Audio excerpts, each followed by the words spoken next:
We are recording this. This is going to be my 10K presentation, and I'm going to be sharing the screen. And what else do I need to say? What do I need to do to share the screen? So this is my first take on the 10K. I'm looking at this screen, even though the camera's right there, because my PowerPoint presentation is on this screen. I have two screens. So don't pay any attention to me. This is just a trial run. And we are going to share this screen. Booyah. And what else? Move this out of the way. Booyah. Save. And everybody should be seeing the presentation. So we're going to begin. So what we're talking about here is I'm going to show you how to make $10,000 in this presentation. We're going to have this strategy session where I'm going to show you where you're leaving money on the table, and when you leave this session, you're going to have 10,000 more dollars to work with. So first of all, we're going to have a conversation about the major hot button for small businesses, and the most major hot button these days is the ability to generate leads. So all small business owners want more leads, but few of them actually know how to successfully attract customers to their business. As a coach, I'd like to show you as a business owner that I have in-depth knowledge and skill when it comes to generating leads. So here's the process I use to do this.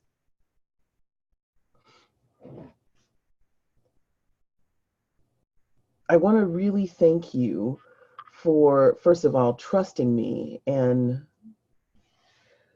letting me have this conversation with you. I come out of the clear blue sky and I tell you that I know how you can make more money. And I appreciate that you are giving me your valuable time. So thank you again for meeting with me and giving me this opportunity to find additional revenue with your business. Okay?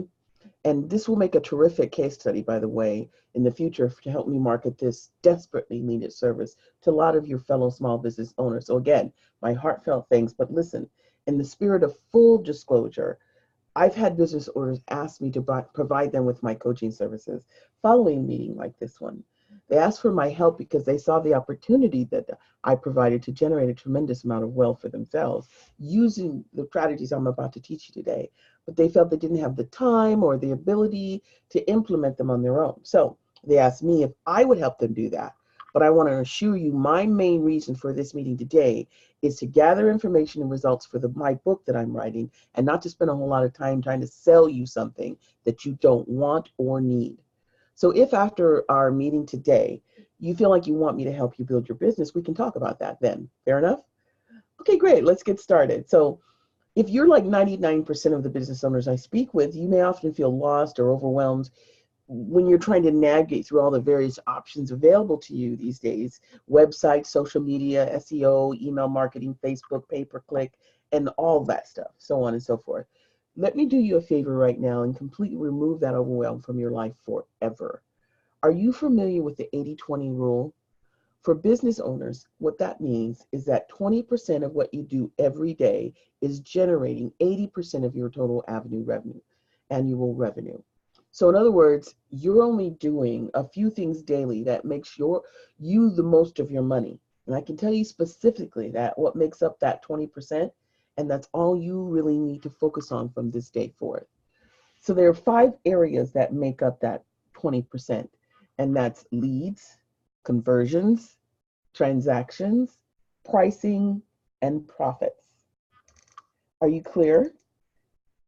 Okay, so remember I told you I was going to find you more than $10,000 in less than 45 minutes today? I'm going to do that by focusing on just 2 or 3 of these 5 areas. So you can imagine what you could actually generate revenue-wise if you implemented all 5 of these areas. In fact, let me show you what's possible and why these 5 areas are so critical. This is a tool that I use called a profit growth calculator. Do you by any chance know the exact number of leads and sales you've made over the last 12 months? You don't? No, that's okay. Let's just plug in numbers for for make-believe business. I'm going to pull up the Profit Accelerator. I have it here on my computer. And what we're going to do is we're going to, just give me a moment. We're going to pull it up and we're going to plug in some make-believe numbers. Okay, let's see. Profit Growth Accelerator. So we're going to put in some numbers just for kicks and giggles. Okay, let's say your business generated 1,000 leads in the past year. Okay, so we're going to input that. Okay, and let's just say that your average conversion rate is 25%. So that, in other words, with all those leads coming in, each one you interact with, out of the 1,000, you converted those 25% of that 1,000 people into actual customers. Okay, so 25%, and then let's say that 25% bought what you sell 10 times throughout the year, and they typically paid on average around $100 per purchase. So let's say your profit margin per sale is 25%. So they bought it 10 times for $100, and your profit margin is 25%. Okay, so we're just using these numbers as an example. Notice at the bottom of my, where I'm sharing my screen right now, and you can see the results. At the bottom, it says that you made a profit with those numbers of $62,500 a year. Okay, do you see that? But look what happens if we simply increase each of these 5 areas by a meager 10%. Then you would see your annual revenue almost double from $62,500 to over 6 figures. By the way, that's the ballpark most business coaches play in, the 10% increase range. Nothing wrong with that either, believe me. Most business owners would kill to almost double their revenue. Wouldn't you agree with that?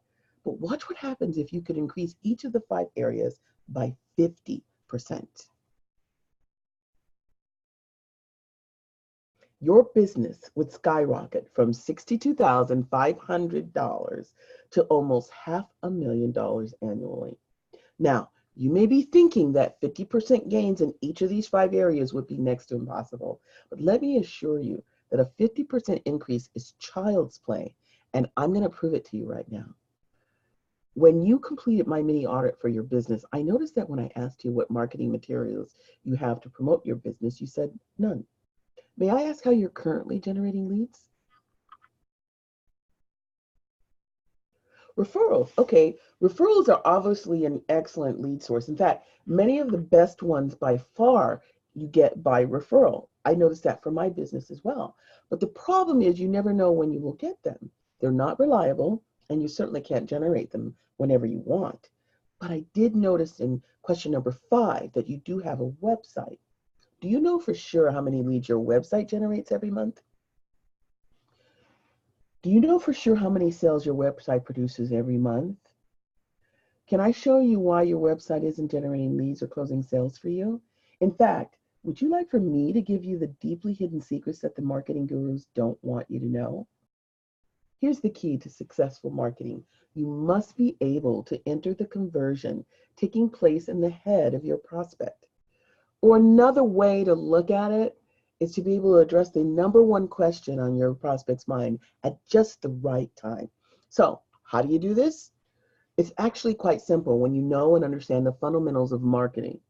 The conversation that's taking place in every prospect's mind revolves around 2 major points. There's a problem they have that they don't want, and there's a result they want but they don't have. Now, believe it or not, there is actually a marketing formula that we follow that takes these 2 points into account and spits out a message so compelling, it practically forces your prospects to buy what you sell.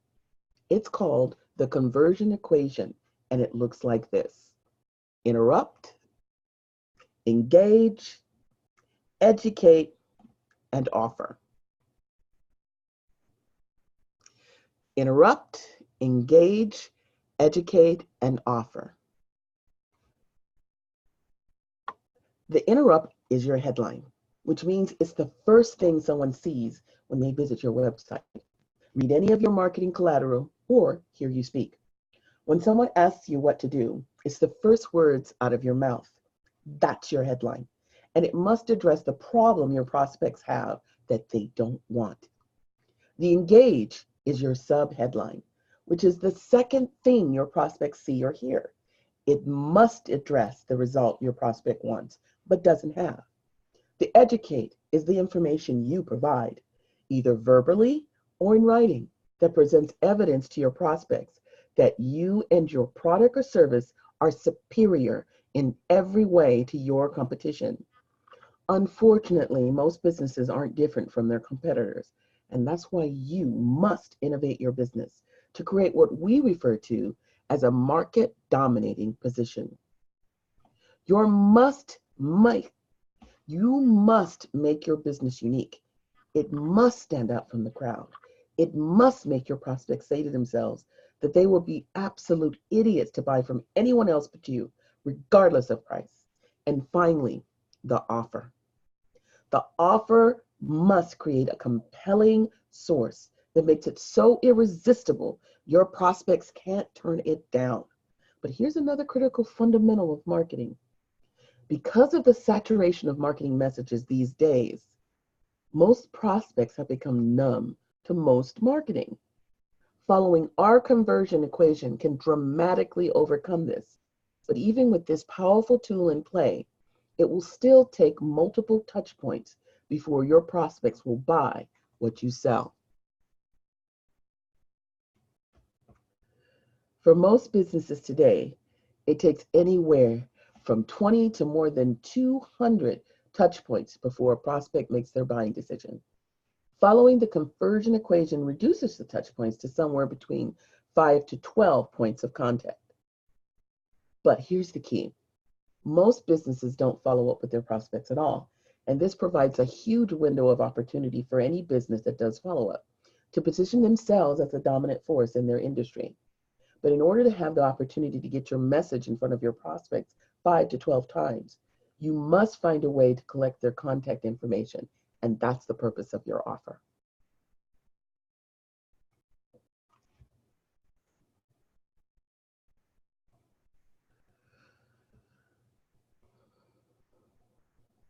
Most businesses offer something that only appeals to prospects we now call buyers, prospects ready to make an immediate purchase. Unfortunately, now buyers make up less than 1% of the total number of prospects that are in the market to buy what you sell. These businesses typically offer prospects a free consultation, a discount, a coupon, a free assessment, a complimentary quote, or the biggest mistake of all, call us. For most businesses, all of their marketing material, their website, their business card, all list their phone number as their sole offer. And that only appeals to 1% of now buyers. The remaining 99% of viable prospects are investigating and gathering information about what you sell. They're searching for information because they can't determine who's offering the best value. You see, prospects don't shop price, they shop value.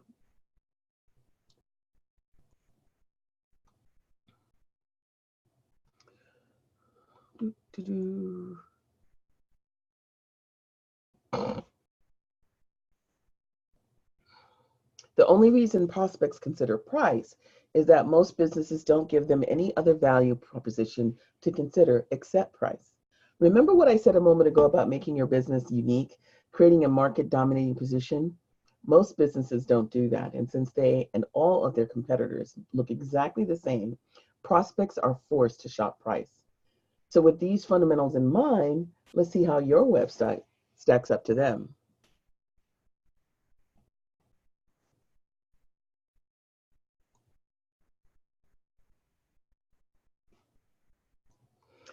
I have an evaluation form that actually measures the success probability for any marketing you use for your business. It's called the Conversion Equation Evaluator, and it measures 5 areas of your marketing, the 4 areas of the conversion equation, as well as the overall look and formatting of your marketing.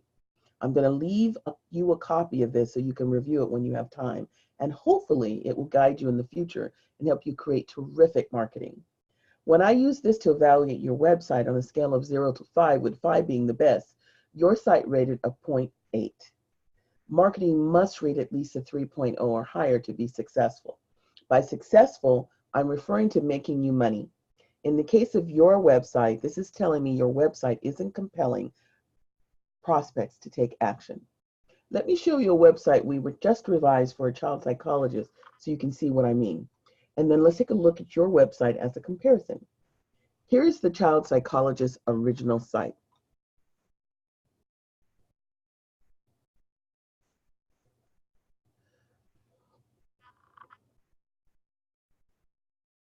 This is typical for this profession, and 99% of his colleagues' website looks exactly like this. Notice the generic headline, Parenting Advice and Resources from Dr. John Smith. He has to have a headline like that because he's attempting to be all things to all prospects. Basically, this doctor helps parents deal with adolescent problems. Look at the 9 areas he services: emotionally disturbed kids, behavioral problems, teen pregnancy, peer pressure, and so on. So let's compare this site with the fundamentals we just discussed. First, you must create a market dominating position. This doctor could actually create 9 of them by simply positioning his specialty in each of his 9 individual areas of treatment. For example, let's say he decides to start with the top condition on his list, emotionally disturbed kids. These are kids that yell, scream, and constantly have a highly belligerent attitude toward their parents. They scream at them, and they are known in some cases to threaten parents. These kids can't be reasoned with, and these poor parents have no clue how to deal with this situation. So here's what this doctor needs to do. Forget the website completely. This doctor needs what we call a squeeze page. This is a single page that's online and that specifically addresses only this one condition. So what should this page look like, and what should it say? Remember the second fundamental. You must enter the conversation taking place in the head of your prospect. There's a problem they have that they don't want, and there's a result they want, but they don't have.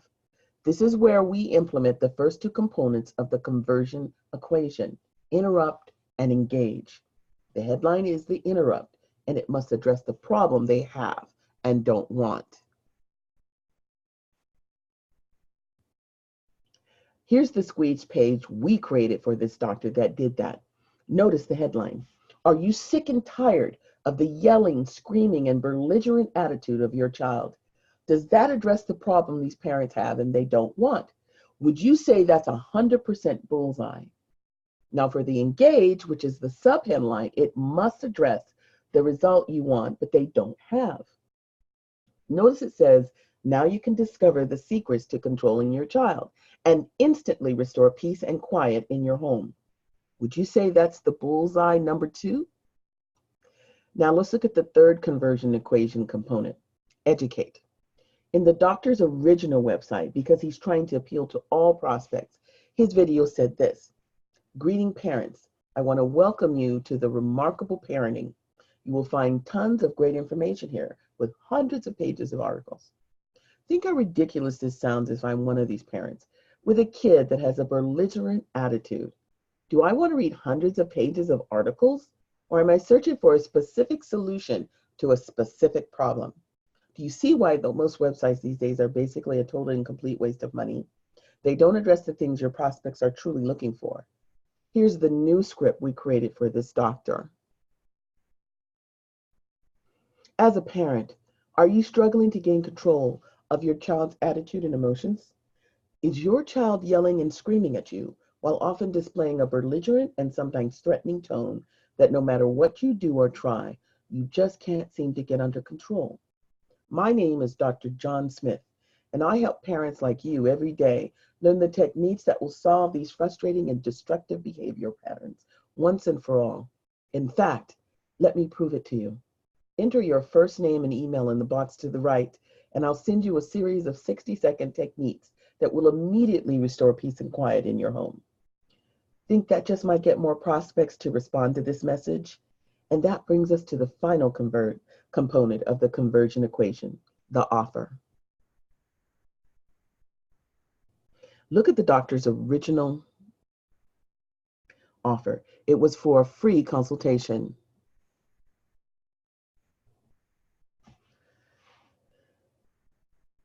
The only prospects that will accept that type of offer are those now buyers. And remember, they're less than 1% of the total number of prospects looking for this type of help. When your offer is to call me, that basically says, let me sell you to your prospects. We are so used to getting the nonstop sales pitches that we resist calling anyone with every fiber of our being. Most people these days won't answer their phone unless they recognize the caller ID. This type of offer is called an incentive offer, and incentive offers only work for common purchases in emergency situations and impulse buyers. And remember, most prospects don't buy until they've been exposed to your messaging somewhere between 5 to 12 times. If you tell prospects to call you, and most won't, how do you keep marketing to them? Obviously, you can't. The secret to effective marketing is to offer what most prospects truly want: information. Look at the last sentence in the child psychologist's video script. Enter your first name and email in the box to the right, and I'll send you a series of 60-second techniques that will immediately restore peace and quiet in your home. That offer is zero risk to a prospect, and it offers them something they truly want, a solution to their problem. They can receive it by simply providing their name and email address without having to speak to anyone or be subjected to any type of sales pitch. And that's why the offer on this Dr. Squeeze page says, learn the secrets to gaining and maintaining complete control of your child in less than 60 seconds. Is that a highly compelling offer that would appeal to a majority of the prospects directed to this page? And do you now see why we call this a squeeze page? There are no navigation buttons on this page to distract the prospect. In fact, there is only one action they can take: enter their contact information. Otherwise, they have to close the page completely. And if they do that, we can redirect them to the doctor's main website to see if there's something else that might grab their attention. That informational offer provides them with proof that this doctor can actually get them the results they're looking for. And then within that information is an offer for them to schedule a consultation with the doctor, which they are now more likely to do. But consider these numbers for this doctor's original website. He could easily generate 300 or more leads per month using a pay-per-click campaign on Facebook. These leads are then sent to his original website, and he will then average around 10% of those leads, or 30 prospects. We'll see his offer for the free consultation, and we'll call to inquire about it. Notice I said inquire about it, not request it. Out of that 10% that will call, only 10% of them will actually consent to the consultation, which equals 3 prospects. Fortunately for most professionals like this doctor, they typically convert 100% of the prospects they get in front of. So those 3 prospects will more than likely become patients. Note that out of 300 leads, the doctor winds up with 3 new clients. That is the national average today. 1% of all leads generated will typically convert into a new client. That's pathetic. But now let's look at the doctor's new squeeze page. First of all, let's leave his number of leads at 300 per month. That squeeze page won't impact that number whatsoever. But let me ask you this, and give me your open and honest opinion. Do you think this new page will increase the number of prospects that will request this doctor's secrets to gaining and maintaining complete control of their child? The doctor was getting 10% with his old site. What percent do you think would request this new, more compelling offer? Okay, so you think somewhere between 50 to 70%? Well, you're probably right, but suppose we stay really conservative and say that just 20% request the new offer. That would mean 60 prospects will receive those secrets and actually see for themselves that this doctor's methods really work. And once they do, what percent of those do you think might request a consultation with the doctor? Remember that originally it was just 10%. Okay, so again, you think somewhere between 50 to 70%? I would tend to agree with you, but we know he originally converted 10%. So to be really conservative, let's just leave that conversion rate the same, 10%. So out of the 60 prospects requesting the doctor's secrets, 6 of them now request the consultation. And let's assume, like we did originally, that the doctor converts all 6 of them into patients. That's an additional 3 patients per month, isn't it? Now let's say this doctor only charges $800 for his services, even though in reality, it's typically 3 times that amount. 800 times 3 new patients is an additional $2,400 a month, which is an annual increase of $28,800. Now that's obviously a dramatic increase in revenue considering we are being ridiculously conservative, and all we did was make some slight changes to this doctor's site. So let me ask you this. Do you think we could get similar results for your business? How many leads have you generated in the last 12 months? How many leads would you estimate you've generated this month? Okay, great. Now, how many of those leads requested your offer? If we could create a similar process for your business and offer compelling information to your prospects, just like you did for the child psychologist, do you think more prospects would respond? By what percent? Okay, 40 to 80%. I agree that may happen, but could we conservatively agree that a 10% opt-in rate is easily a no-brainer? So do you realize that just one change alone would double your current sales revenue? And that's assuming we don't increase your number of leads or your final conversion rate, which we will. You said last month's revenue was $25,000. This one change alone adds an additional $25,000 to your bottom line. And by the way, there's that $10,000 I promised to find you in 45 minutes, and we're just getting started. So let's discuss joint ventures. Do you currently have any established joint venture partnerships? You do? Well, can you tell me a little bit about the joint venture partnerships you have currently?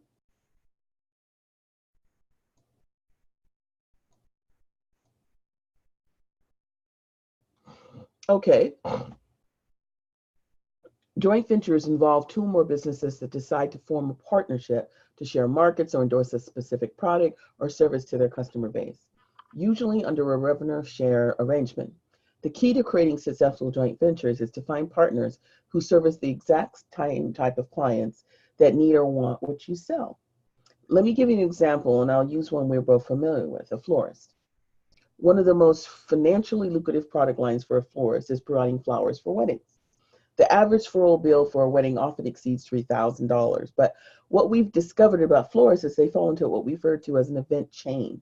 An event chain simply refers to a series of businesses that customers purchase from in a specific sequence. For example, a wedding will never take place until an engagement ring is purchased from a jeweler. So jewelers are at the forefront of every wedding chain. Once the young lady accepts that engagement ring, this event chain kicks into high gear. First, this young lady knows exactly where she wants to get married. So number 1 on her agenda is to book the church, the chapel, the synagogue, or wherever she wants the ceremony to be held. And second on her list is to line up her wedding planner. Weddings today are a really big deal, and often women like to use the services of a professional wedding planner. Next up, she wants to secure the venue for her reception. And she knows most venues book out months in advance, so locking in that venue is high on her priority list. After that comes the wedding dress, so she begins to search for the perfect dress at an affordable price. Next is the florist. The bride-to-be will want to begin selecting her floral arrangements for both the wedding and the reception. Then after the florist comes the wedding cake, the printer for the invitations and thank you cards, and depending on the financial ability of the bride-to-be, she may also be interested in hiring a limo, a DJ for the reception, a travel planner for the honeymoon, the hotel, catering, and so on. The event chain is typical of this industry. And for the florist, it specifically identifies a multitude of potential and very lucrative JV partners. But here's why this becomes so important. Every business above the florist has the potential to endorse and send prospects to the florist. Unfortunately, the florist has no control over that flow of prospects. Every business above the florist controls the JV relationship, so it's critical that the florist create such a compelling offer and relationship with these businesses that they feel obligated to send their prospects their way. So here's what's even better. The florist controls the prospect flow to all the businesses below them in the chain. And by establishing specific processes and procedures to make sure that customers use those businesses, the florist can negotiate compelling offers with those business owners as well. So consider these numbers. Let's say this florist cultivates a JV relationship with at least one of each business throughout this entire chain. Staying ultra conservative with our estimates, would you agree that this florist, since they have no control over the flow of prospects from these businesses, it is likely they could obtain at least one referral each month from just one of the businesses above them. Okay. Would you also agree conservatively that the florist controls the flow of prospects to the businesses below them? That they could easily send at least one referral to each one of them every month. Keep in mind, these are very conservative estimates we're using here. Since the average floral bill for a wedding is $3,000, okay, then just one referral per month from those businesses above the florist increases their annual revenue by $36,000. Now, let's consider the businesses below the florist where the florist controls the referrals. Let's start with the wedding cake maker. Okay? The average sales price for a wedding cake is also $3,000, and the florist could easily negotiate a 10% referral fee. Okay? So just a single referral per month produces an additional annual increase of $3,600 for the florist. Now consider the printer.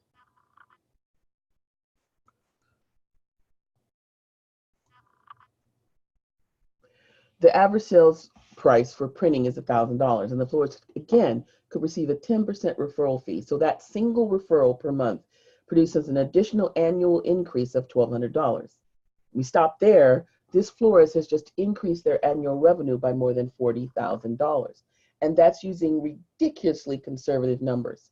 Imagine if you continue to add, how much? Okay. Imagine if you can continue to add up the revenue produced by all the additional referral fees the florist would earn from all the other vendors in this chain. This same process holds true for businesses that aren't in the chain. But just like the florist, they simply identify partners who service the exact same type of clients that need or want what they sell. Now, I realize this looks easy, but it's not, and here's why. You not only have to properly identify who would make an excellent joint partner for your business, but you also must determine the order to approach each one, how to approach them and when to approach them. It's critical you do this properly or you wind up burning through all your potential JV partners and come out with nothing in return.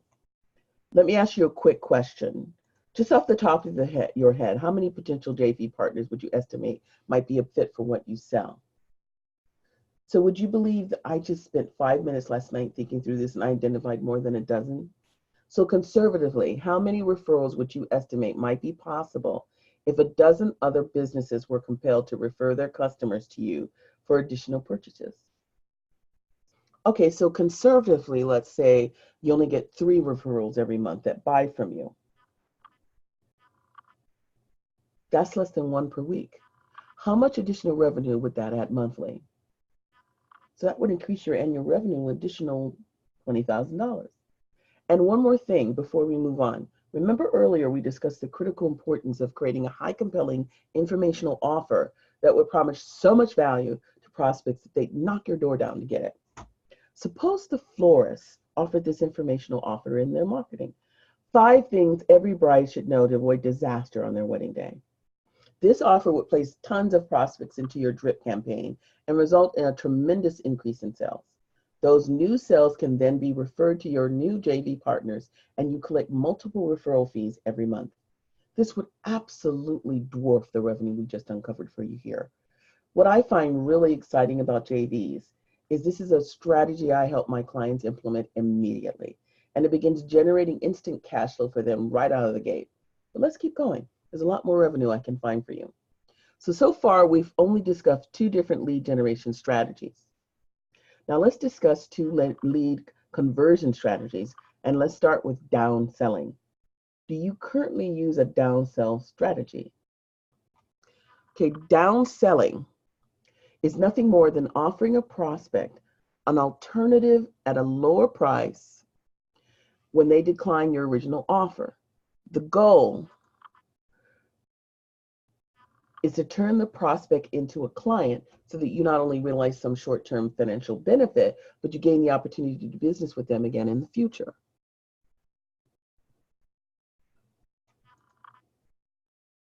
For example, local health clubs always try to sell new members a full 1-year membership.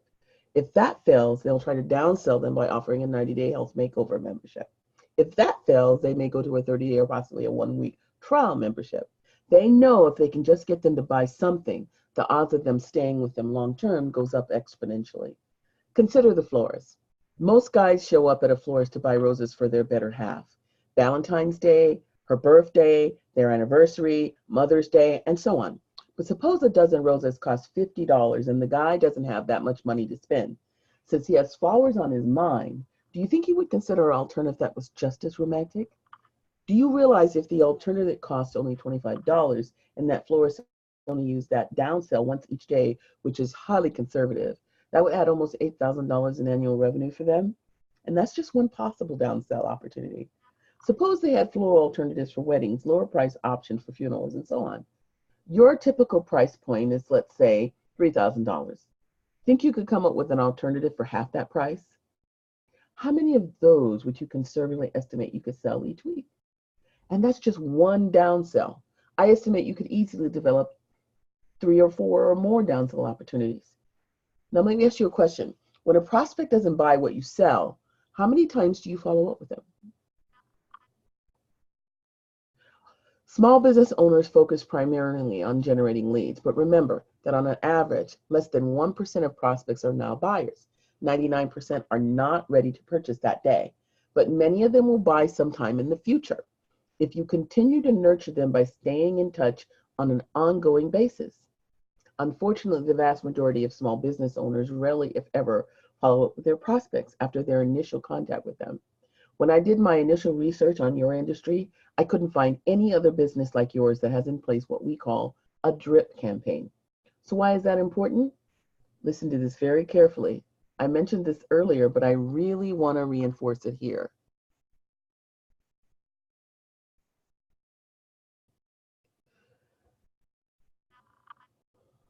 %80 of all sales occur between the 5th and the 12th point of contact, between the business and the prospect. 80%. Are you starting to see an opportunity here? This is where you need to implement a drip campaign. This is our second lead conversion strategy that can add significant revenue to your business. A drip campaign automatically delivers a form of communication to customers or prospects on a predetermined and scheduled basis. But here's the really cool part about this. Do you remember earlier when we were discussing how you need to create a compelling offer that practically forces prospects to request it? Once you create your compelling offer, all you have to do is take specific segments from that offer and send it to your prospects on a consistent basis. Let me show you an example of how this is done for a client that owns a sunroom company. When homeowners consider any type of remodeling project, whether it's their kitchen, an updated bathroom, or in this case, installing a sunroom, wouldn't they love to get their hands on what you might call an idea guide that features various models or state-of-the-art concepts? Let me show you the ideal guide that was developed for this sunroom company. Pretty impressive, wouldn't you agree? Well, would you like to hear the sad thing about this type of informational offer? Most prospects don't read it. They will request it with every intention of reading it, but only about 20% of them actually will. That's okay though, because it has already done its job, which was to compel the prospect to give us their contact information so we can now begin our 5 to 12 touch points. And we simply use the information in the ideal guide to do that quickly, efficiently, and inexpensively. Here are a few examples for the sunroof company.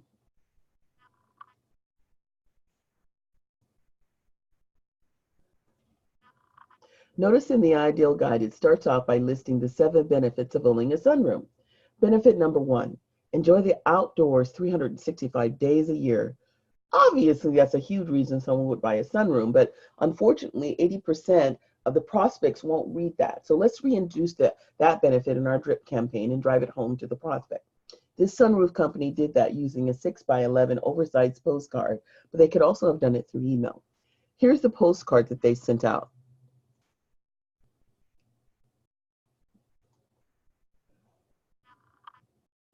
Notice that benefit number 4 says that owning a sunroom recharges your solar batteries. Here's the postcard that emphasizes that benefit. Benefit number 5 is major, as it educates prospects that the sunroom actually increases the value of their home. So that postcard emphasizes that. But my point in showing you these is to emphasize that once you create your compelling informational offer, you pretty much have everything you need to implement your drip campaign. But look what happens after the first day you start your drip campaign. I hope I'm still sharing the screen and nothing's going wrong. Let's see. Let me go back to the child psychiatrist and show you the true impact of a drip campaign.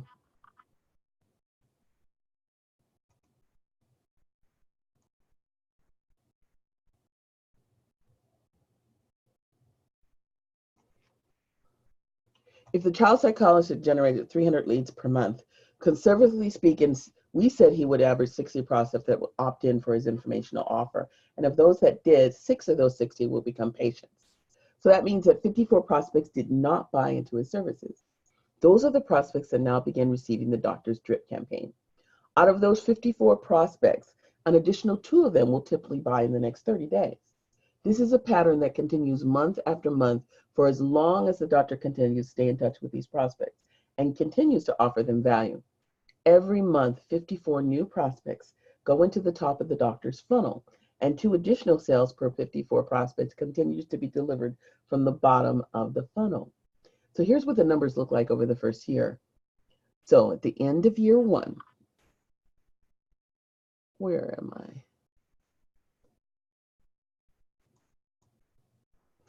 So at the end of year 1, the doctor will have generated 4,080 new prospects and 72 new clients through his squeeze page.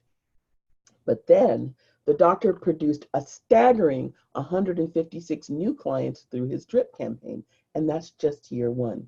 This growth pattern continues year after year for as long as the doctor maintains his sales prospect. But here's the problem. By month 12 of your year 1, the doctor is generating 30 new patients every month. Is that a number this doctor can handle logistically? There's a limit on the number of patients this doctor can reasonably handle. And when that number is reached, the doctor can literally stop all lead generation efforts and let his drip campaign continue to produce additional patients far into the future. Now, let's calculate how this strategy will conservatively impact your business. Remember, 80% of sales take place only after 5 to 12 points of contact, and none of your competitors are doing anything like this whatsoever. Since you will be the only one in your market with this in place, you can logically expect to see a dramatic increase in both sales and conversions. However, for the purpose of today's exercise, let's stay extremely conservative and calculate just a 10% conversion rate for your drip campaign. What was your total sales revenue last year? Let's take 10% of that total, which equals, let's say if it was $60,000, 10% of that would be $6,000. That's an ultimate conservative estimate of what a drip campaign can easily produce for your business over the next 12 months. And that conservative amount can easily double each year, year after year, for as long as you keep your drip campaign in place. That's pretty exciting, isn't it? Let's move on to our third profit formula area, and this involves increasing transactions with your prospects.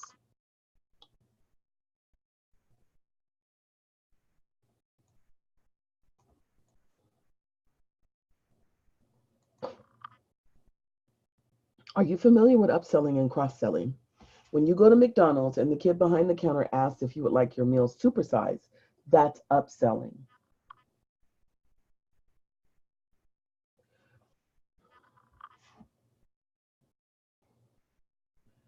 Cross-selling is offering other products or services with complements to the item.